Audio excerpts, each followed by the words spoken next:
Uh, Hello everyone. Hi, my name is Ashish Parde. I'm Microsoft Power BI Certified Data Analyst Associate and founder of Rise Institute. आज हम एक new project start करने वाले हैं and कुछ candidates के साथ बात करके पता चला कि हाँ बहुत सारे कैंडिडेट्स को प्रोजेक्ट्स के बारे में क्लियरिटी नहीं है. सो फॉर दैट मैटर हम एक सीरीज स्टार्ट कर रहे हैं जिसमें हम वीकली एक प्रोजेक्ट डालने का कमिटमेंट करते हैं, जिसमें हम एक प्रोजेक्ट के बारे में in detail documents, planning documents, SRS document, database design document से लेके सभी कोड्स शेयर करेंगे. और हाँ, ये ट्रेनिंग भी होगी. So you must connected with Rise institute. If you are not subscribe, please subscribe. And चलो लेट्स स्टार्ट. अभी हम समझते हैं. हम एक आज का जो प्रोजेक्ट है, हम डीमार्ट के डेटाबेस डिजाइन के बारे में हम जानने वाले हैं. हम उसके सेल्स और इन्वेंट्री मैनेजमेंट के बारे में समझने वाले हैं, और इसी का प्लानिंग डॉक्यूमेंट मैं आपको आज समझाता हूँ. और साथ में ये प्रोजेक्ट हम कैसे करेंगे, एक end to end road map हम आज जानने वाले हैं. So stay tune. And so just give me a minute. मैं स्क्रीन शेयर कर रहा हूँ. जैसे मैंने बताया ना, हमें डीमार्ट का एक जॉब है, एक काम करना है. ठीक है, डीमार्ट सबको पता है. अभी उसके बारे में ओवर एक्सप्लेन करके, टाइम वेस्ट करके कुछ मतलब नहीं है. ठीक है, अभी ये डीमार्ट का रिक्वायरमेंट क्या है कि अभी इनका जो डेटा आ रहा है, इतना ह्यूजली डेटा प्रोड्यूस हो रहा है, तो उसके सेल्स एंड इन्वेंट्री मैनेजमेंट करने के लिए पूरा डेटाबेस डिजाइन करके चाहिए. That is the requirement. ठीक है, और हमें इसको बनाना है और एंड टू एंड बनाना है. तो कैसे बनाएंगे, क्या चीजें रहेंगी, तो चलो हम एकदम स्क्रैच से समझते हैं. हम पहले सबसे पहले प्रोजेक्ट का ऑब्जेक्टिव्स समझते हैं कि क्या ऑब्जेक्टिव्स है, हम क्यों बना रहे हैं, क्या चैलेंजेस आएंगे, क्या स्कोप रहेगा. हम एंड टू एंड चीजें समझते हैं. तो इस प्रोजेक्ट का टाइटल रहेगा data DMart's inventory and sales management database. तो ये इन्वेंट्री एंड सेल्स दोनों को मैनेज करेगा. सो इसके क्या प्रोजेक्ट ऑब्जेक्टिव्स क्या है, ठीक है, क्या गोल, एंड गोल क्या रहेगा. So to design a database that efficiently store and retrieve data for DMart's inventory, sales and customer management. ठीक है, तो ये क्या करेगा, तो ये डेटाबेस क्या रहेगा, इफिशिएंटली स्टोर करेगा. मतलब हम जो भी डेटा आ रहा है वो इफिशिएंटली स्टोर हो जाएगा. एंड देन रिट्रीव, मतलब जब चाहिए तब बैकअप भी कर पाएंगे. जैसे बेस्ट एग्जांपल देता हूं मैं. आधार कार्ड पे हमने क्या किया, हमारा डेटा इनपुट किया, और हमें जब भी चाहिए हम उसका डेटा को ओटीपी से हम रिट्रीव कर पाते हैं. ठीक है, सो बैंक अभी वेरिफिकेशन के लिए सिर्फ आधार कार्ड नंबर यूज कर लेते हैं और फोन पे वेरिफिकेशन हो जाता है, ओटीपी से वेरिफिकेशन हो जाता है. सो ऐसा सिंपल डेटा रिट्रीवल भी पॉसिबल होना चाहिए. और किसके लिए, for DMart's inventory, sales and customer management के लिए. तो ये तीनों चीजों के लिए हमें स्टोर और रिट्रीवल के प्रोसीजर्स, कोड्स डिजाइन करने हैं to support inventory tracking, billing and customer transaction management. ठीक है, और सपोर्ट डेफिनेटली अभी इसका जो इन्वेंट्री हम मैनेज करेंगे तो उसको ट्रैकिंग एंड बिलिंग और कस्टमर ट्रांजेक्शन मैनेजमेंट के बारे में भी ये तो इम्पोर्टेंट पार्ट है ही. So these are the two scopes, two objectives जो कि हमें यहाँ से अपकमिंग प्रोजेक्ट में फोकस करना है, देखना है. इसका स्कोप क्या है, क्या स्कोप रहेगा. सो स्कोप में हमें एंटिटीज कवर्ड, तो हम कुछ टेबल्स बनाने जा रहे हैं. जैसे फॉर एग्जांपल मुझे डेटा स्टोर करना पड़ेगा, तो सबसे पहले मेरे पास प्रोडक्ट्स रहेंगे, तो I should design a product data table. Then मेरे पास बहुत सारी कैटेगरीज रहेंगी, तो कैटेगरीज का भी एक इटसेल्फ में टेबल होना चाहिए. मेरे पास बहुत सारे कस्टमर्स आएंगे because it is a DMart, तो कस्टमर्स तो होंगे ही. सो मेरा बहुत सारा सेल्स होगा, तो सेल्स का डेटा एक टेबल में जमा होना चाहिए. जो एम्प्लॉयज काम कर रहे हैं, तो एम्प्लॉयज का खुद का में एक डेटा होना चाहिए. सप्लायर्स का भी डेटाबेस होना चाहिए, मतलब इट इज लाइक उसमें डेटा टेबल्स है और सभी सप्लायर्स एक जगह पे. इसमें क्या क्या मॉड्यूल्स है, तो मेजरली हम तीन चीजों पे काम करने वाले हैं. सबसे इंपॉर्टेंट तो हम इन्वेंट्री मैनेजमेंट पे फोकस करेंगे, देन सेल्स मैनेजमेंट पे फोकस करेंगे, एंड थर्ड इज रिपोर्टिंग, क्योंकि जो भी हो रहा है तो उसके ऑपरेशंस एक दिखना दिखना बहुत जरूरी है, तो that matters. So reporting is important. तो हम रिपोर्टिंग के लिए पावर बीआई यूज करेंगे, बट एज ऑफ नाउ हम इन्वेंट्री एंड सेल्स पे ही फोकस करते हैं. कौन कौन यूजर्स हो सकता है, तो store managers, sales associate and administrator. तो ये तीन यूजर्स हाई लेवल पे है, तो हम इसके बारे में जानते हैं. क्या क्या डिलीवर करना पड़ेगा, क्या क्या रिक्वायरमेंट्स है, डिलीवरेबल्स क्या क्या है. तो functional database with tables, relationship and sample data. हमें जो एक डेटाबेस रहेगा, जो फंक्शनल डेटाबेस रहेगा, उसके टेबल्स, उसके सभी रिलेशनशिप और उसका सैंपल डेटा मैं एकदम डिटेल में समझाऊंगा. डोंट वरी, जस्ट पेशेंस, थोड़ा पेशेंस रखिए. Store procedures for common operations, like for example add products, generate sales report. तो कुछ स्टोर प्रोसीजर हम स्टैंडर्ड स्टोर प्रोसीजर बना देंगे, जिसमें जब भी उनको रिक्वायर्ड रहा है यहाँ से वो रिपोर्ट ट्रैक कर पाएंगे. कुछ व्यूज बना के देना है फॉर इजी डेटा रिट्रीवल. ठीक है, जैसे कि कुछ views is like a screenshot. हम मोबाइल में एक स्क्रीनशॉट लेते हैं, क्यों ऐसा लेते हैं, बिकॉज इट इज लाइक हमें आगे फ्यूचर में उस पर्टिकुलर डेटा की रिक्वायरमेंट हो सकती है। Simple views is like this, जो फ्रिक्वेंटली यूज टेबल है उसके हम स्क्रीनशॉट, उसके हम व्यूज बना देते हैं। एक ईआर डायग्राम भी हमें बनाना है, that is entity relationship diagram. तो जो एंटिटीज है, जो टेबल्स है और उसका डेटा कैसे फ्लो हो रहा है, तो उसकी पूरी एक ईआर डायग्राम, ये सबसे इंपॉर्टेंट पार्ट होता है। It is a heart of any project, ठीक है, ईआर डायग्राम। तो ये भी हम डिजाइन करेंगे, बनाएंगे। क्या क्या रिस्क हो सकता है, तो बहुत बार ये जो ईआर डायग्राम डिजाइन करते करते टाइम, जैसे अगर हमारा डेटाबेस ठीक से डिजाइन नहीं हुआ, इट इज लाइक हार्ट में ही गड़बड़ है, ठीक है, हार्ट में पाइप सी गलत लगा दी है तो इश्यू हो सकता है। तो वही सेम है, incorrect schema design lead to data redundancy. तो अगर हम गलत कनेक्शंस बिल्ड कर रहे हैं तो डेटा बहुत सारा डुप्लीकेट हो जाएगा, रिडंडेंट हो जाएगा। नॉर्मलाइजेशन परफेक्ट यूज करना पड़ेगा हमें। Performance issue with large data, large scale queries, performance issue भी है। सपोज बहुत ज्यादा डेटा अगर आ गया तो उसमें जब हम क्वेरिंग करते हैं तो ये परफॉर्मेंस इशू आता है, वो लोडिंग टाइम ज्यादा लेता है। सो ये सब ये रिस्क है। अभी ये जो रिक्वायरमेंट हम कितने टाइम में हम अचीव करने वाले हैं, तो हमें रिक्वायरमेंट गैदरिंग के लिए 2 days लगने वाले हैं, डेटाबेस डिजाइन के लिए 3 दिन, ठीक है, इम्प्लीमेंटेशन इन सिक्वल सर्वर। हम ये जो भी प्रोजेक्ट बनाएंगे हम एक सिक्वल सर्वर सॉफ्टवेयर पे बनाने वाले हैं, तो इसमें हमें अप्रोक्स 5 दिन लगता है और टेस्टिंग के लिए 2 days देते हैं। तो इन शॉर्ट 10 से 12 दिन, ठीक है, 10 से 12 दिन, 10 to इतने टाइम में हम ये इजीली बना लेते हैं। वैसे तो बनता जल्दी ही है, बट हाँ इतना टाइम स्टैंडर्ड लेते हैं सभी, ठीक है। सो ये कुछ स्टैंडर्ड टाइम है। अभी ये एक्चुअल में अभी ये समझते हैं हम कि ये चलो इतना सारा हम सोच लिया कि हमने हमें प्रोजेक्ट ऑब्जेक्टिव समझा कि हमें 3 चीजें बनानी है, इन्वेंट्री भी मैनेज करना है, सेल्स भी मैनेज करना है, कस्टमर्स भी मैनेज करना है, ठीक है। इसके स्कोप भी समझे कि बहुत सारे टेबल्स बनाने हैं, जैसे प्रोडक्ट के, कैटेगरीज के, सेल्स के, कस्टमर्स के, एम्प्लॉय के, सप्लायर्स के, बहुत सारे टेबल्स बनाने हैं।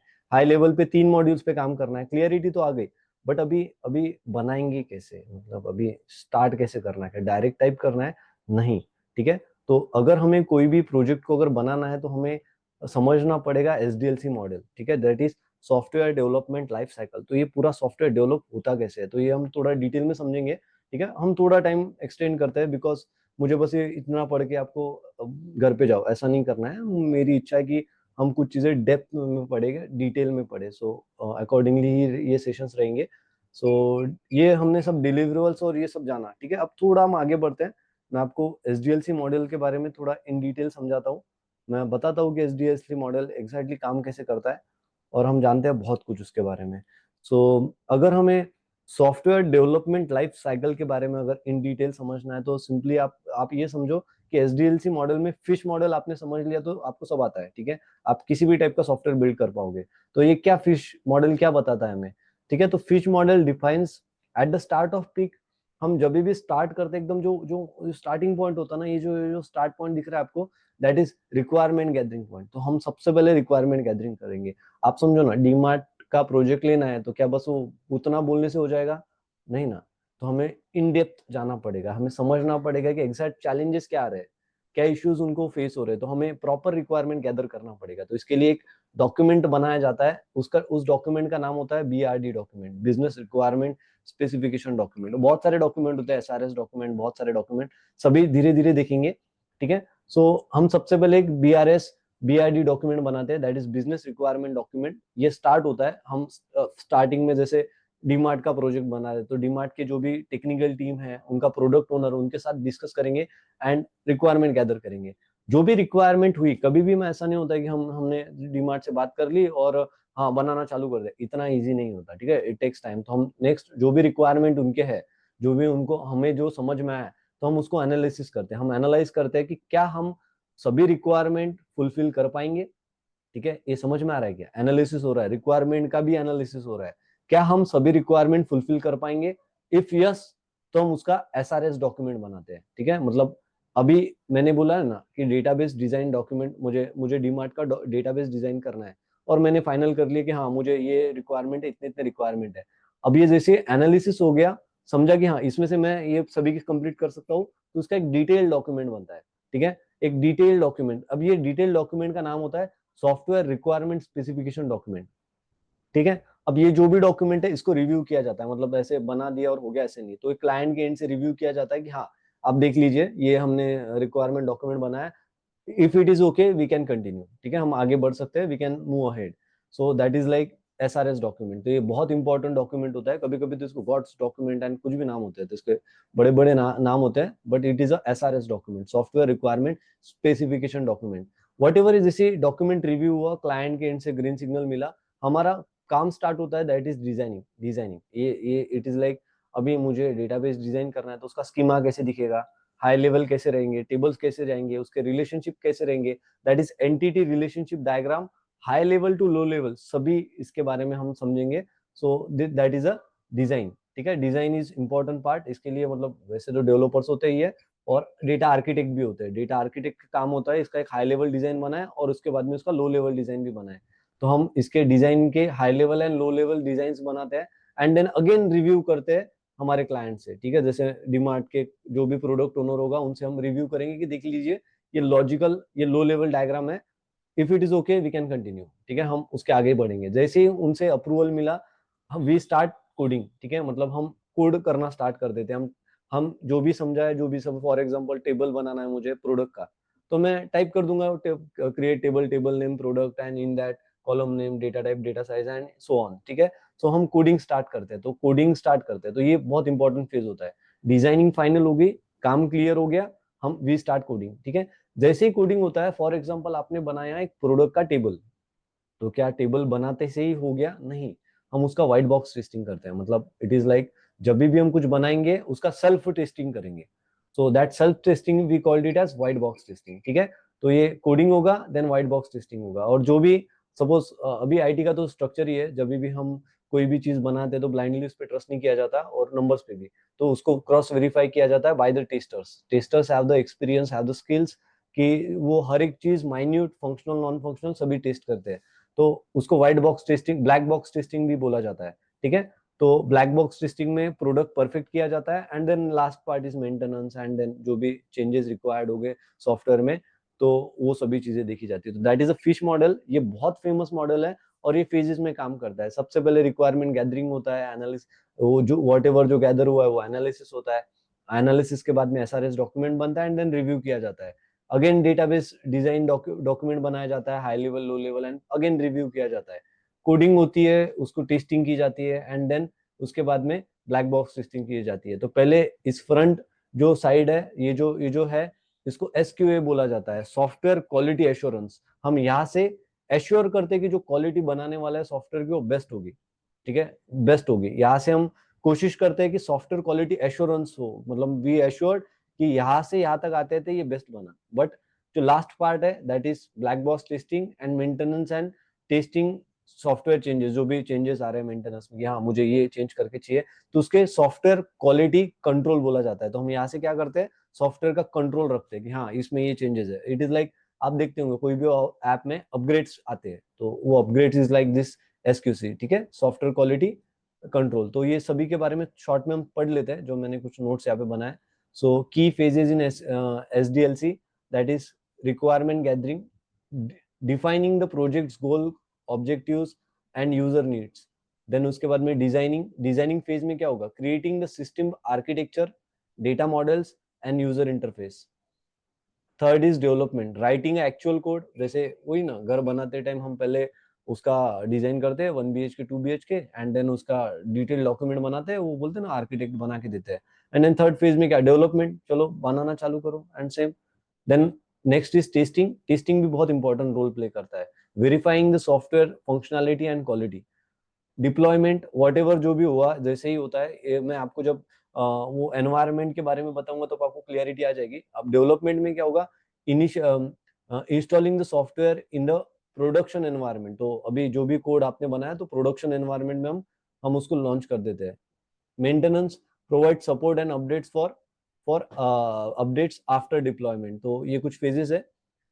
देन लास्ट में सॉफ्टवेयर एसडीएलसी का थोड़ा एक स्ट्रक्चर डेफिनेशन समझ लेते हैं हम। SDLC is software development life cycle. It is a framework that defines the stages including creating, testing, deploying software. It ensures the software and systematic approach to development. So this all about SDLC. I hope अभी आपको समझ में आया होगा कि कोई एक software start to and बनता कैसे है, हर फेज में रिव्यू का कितना इंपॉर्टेंस है, हर फेज में एनालिसिस का कितना इंपॉर्टेंस है, टेस्टिंग का कितना इंपॉर्टेंस है, ठीक है, white box, black box, whatever, और then maintenance and then whatever the changes आ रहे हैं उसका क्या इंपॉर्टेंस है। तो ये सभी चीजों को हमें प्रैक्टिकली इंप्लीमेंट करना है। इसके नेक्स्ट फेज में हम देखेंगे SRS डॉक्यूमेंट, जो कि मैंने यहाँ पे बनाया, फंक्शनल नॉन फंक्शनल।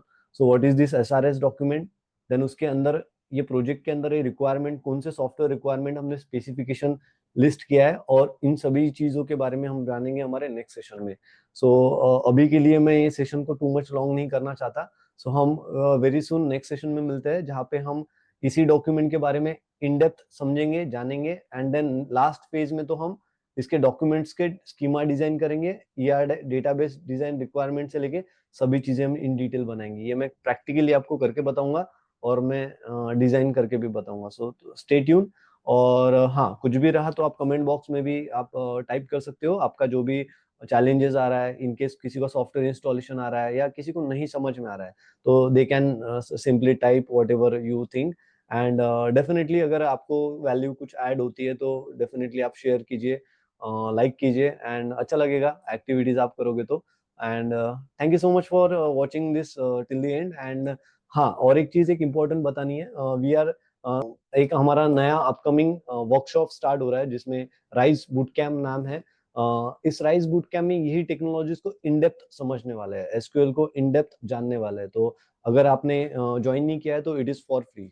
तो आप मेरे साथ लाइव कनेक्ट कर सकते हो, हम लाइव एक दूसरे के साथ बात कर सकते हैं, और वहाँ पे सभी चीजें इन डिटेल समझ सकते हैं। So please join our Rise boot camp, जो कि 5 डेज का 100% फ्री ऑफ कॉस्ट होता है, और बाकी हम इन डिटेल कुछ भी डाउट्स या क्वेश्चंस रहे, you can connect with me any time. ठीक है, मेरे नंबर्स सभी के पास होंगे, और कुछ भी रहा तो you can directly call or message me. Thank you so much for watching this, and we'll see you again. Thank you.